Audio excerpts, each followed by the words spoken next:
We might finally know what caused the fracture that runs through the heart of the Time Lord Victorious event, and there were some surprise guests in the form of a faction that like paradoxes. In today's episode, we look at what we learnt in the first full cast audio drama from Big Finish, He Kills Me Not. Also, what we learnt in the second issue of the Doctor Who magazine comic book series, Monstrous Beauty, and also a surprise short story was released on the Doctor Who TV website called Canaries. Welcome to the Time Lord Victorious Canon Update.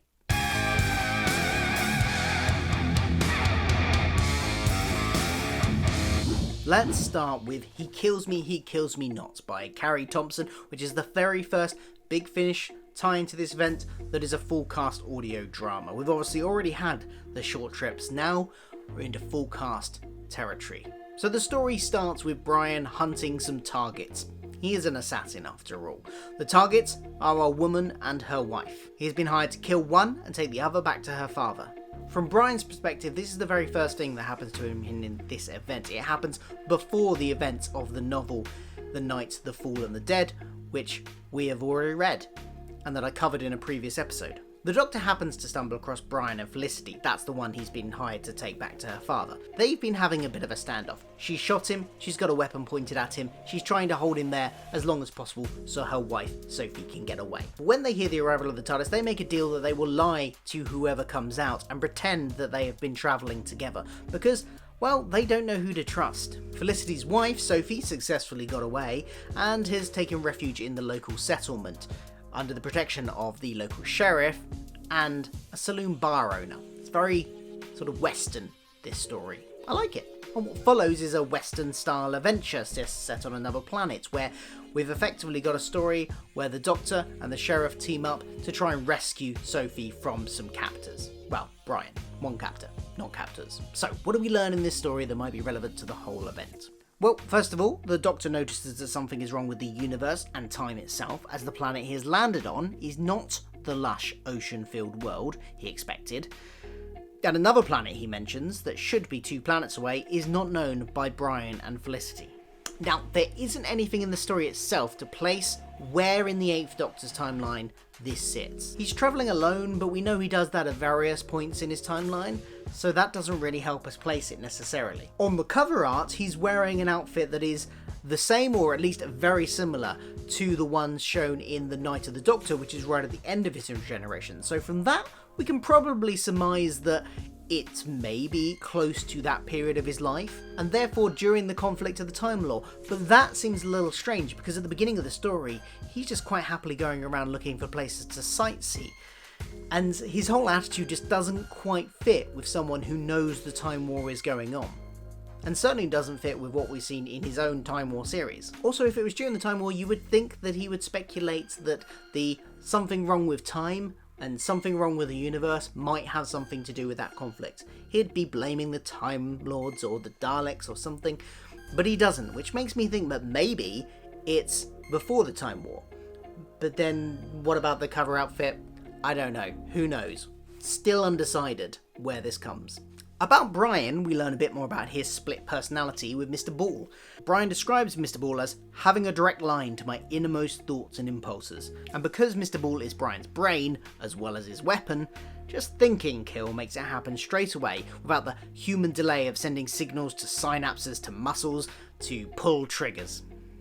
After Mr. Ball is temporarily drained of energy and needs time to recharge, the Doctor offers Brian a deal. Safe passage off the planet, as opposed to being killed by the others in the story, in exchange for cancelling the contract on Felicity and Sophie.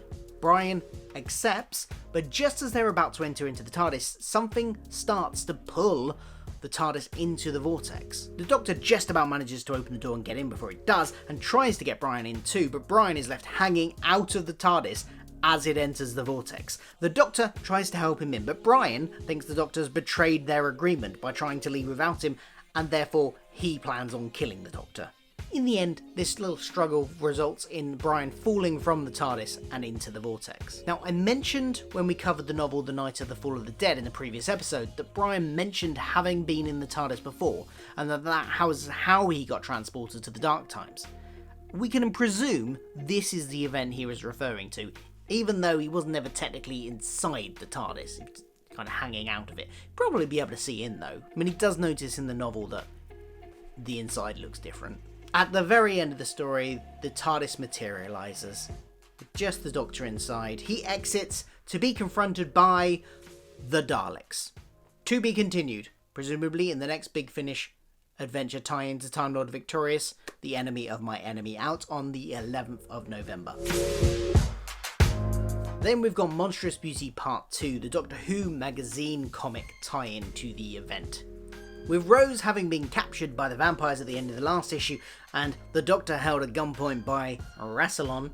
Don't know which Rassilon. Is it the Rassilon? We're not sure. This, incidentally, is what the Doctor Who newsletter Dataworm has to say on the matter. I'm trying to find you information on the record of Rassilon. Did you know there was a Rassilon who fought against the great vampires, and also a Rassilon who founded the Time Lords? Could they really be one and the same?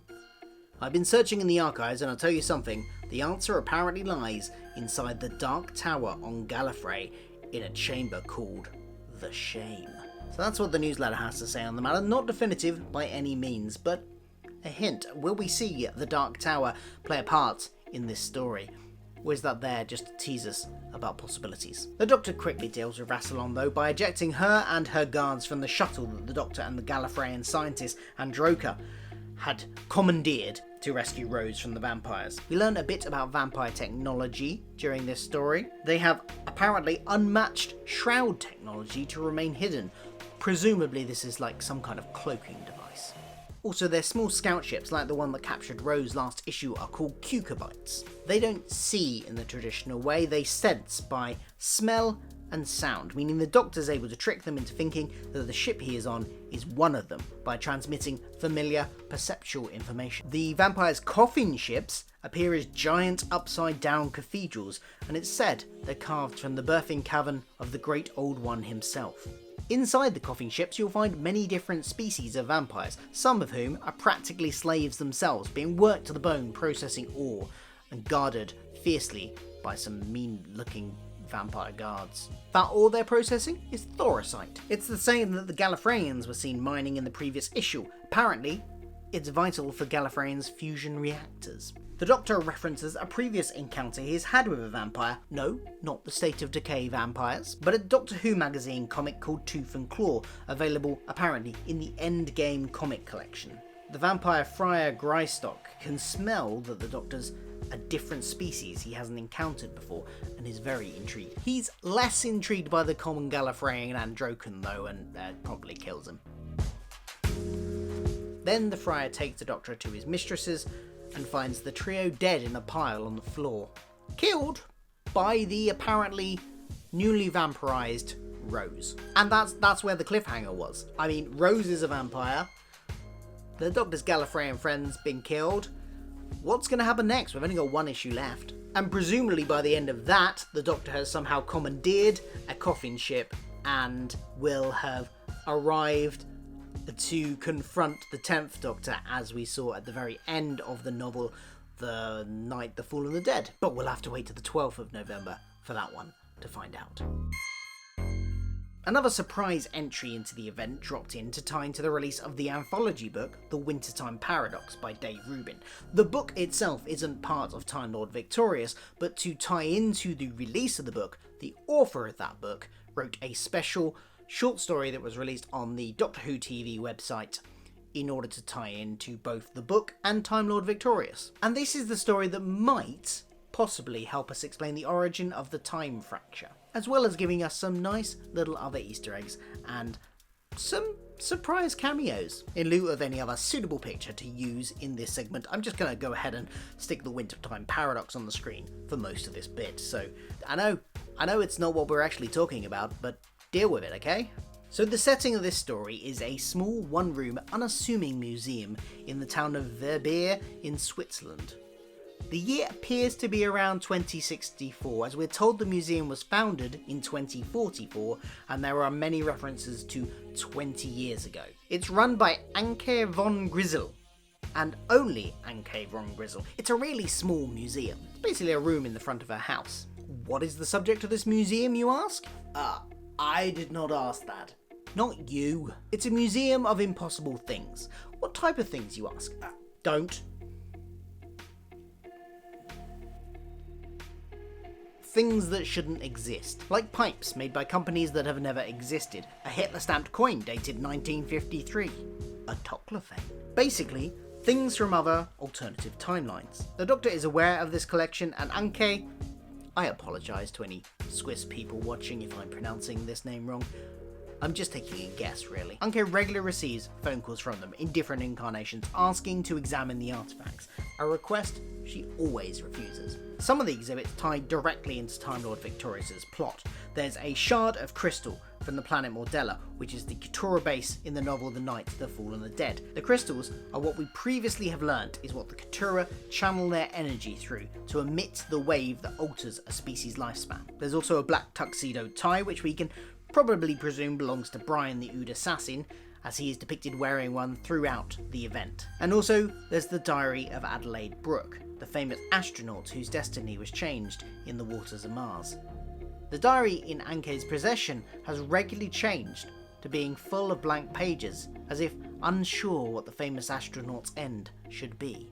And then there's another Easter egg, which doesn't so much tie into Time Lord Victorious, so technically it's out of the purview of this video, but it does tie in to the 8th Doctor era of BBC novels, and some other spin-off media. So as I've read all those, I was quite excited to see it, and I haven't heard about this little corner of the Doctor Who universe for a while. Anke receives a package on her doorstep, a new item for her museum. 2 masks with a card that read, "Worn by a long-forgotten cult who worshipped impossibility and contradiction." The only description we get of the mask is that the first is male and made of silver, the second is female and gold. The faces they depict would be beautiful, if not for a certain subtle quirk in their features, a slyness, a dispassionate cruelty, like trickster gods from an old myth. And while not explicitly stated, it appears that these masks are from Faction Paradox. I would tell you more about them, but that would take like another 5 videos. She receives another call from the Doctor warning her that the items are symptoms of something wrong with time, like canaries in a coal mine, and that they are like thorns poking through reality and could cause a fracture. Could this be the origin of the fracture to the dark times that runs through this event, that the 10th Doctor uses to travel through time, that is the title of the upcoming interactive theatre show? It's not definitive, but I can't help think that the use of the word fracture here is very deliberate. The final call from the Doctor is the only one that really confirms which incarnation is actually speaking, because he says he doesn't go by the name the Doctor anymore. No, it's not the War Doctor, he says he goes by the name the Curator. Yes, we have another incarnation that has officially become part of the Time Lord Victorious event. So that brings the total to, so what have we got? We've got the 4th in the upcoming Big Finish. We've got the 8th, 9th and 10th. The 13th reared her head at one point. And then there's the Curator, so that's 6. 6 Doctors are now officially part of Time Lord Victorious in various different amounts. The Curator confirms that the items are glimpses into dead timelines as well. And the story ends with the masks floating in the air and the Curator asking her if she knows what a paradox is. Yep, that's definitely meant to be Faction Paradox. This short story is completely free, so do go and read it yourself. I will leave a link to it on the Doctor Who TV website in the thingy down below. And that's all the releases that we got last week. In the next edition of the Canon Update, we should be covering the short story that comes with the first Hero Collector figure set. If it arrives, I mean, it came out on the 20th apparently, and I'm still waiting for my delivery, and it is now like 3 days later, and I haven't even had a dispatch email, so when it's going to arrive, I don't know. So hopefully it'll arrive in time for me to do a video next week. We'll also maybe cover the Brian the Ood t-shirt, which does have a bit of the story on it, so hey, they're really going multi-platform in this. They've got t-shirts telling part of the story. We'll cover that next time. If you've enjoyed this video, if it's helped you piece things together about the event in your head and you think, hey, this was really useful, I'd be much appreciated if you would do things like it, the video, share it around, also subscribe to my channel for more, you know, all that kind of jazz. And I will be back for another Canon update soon. See you then.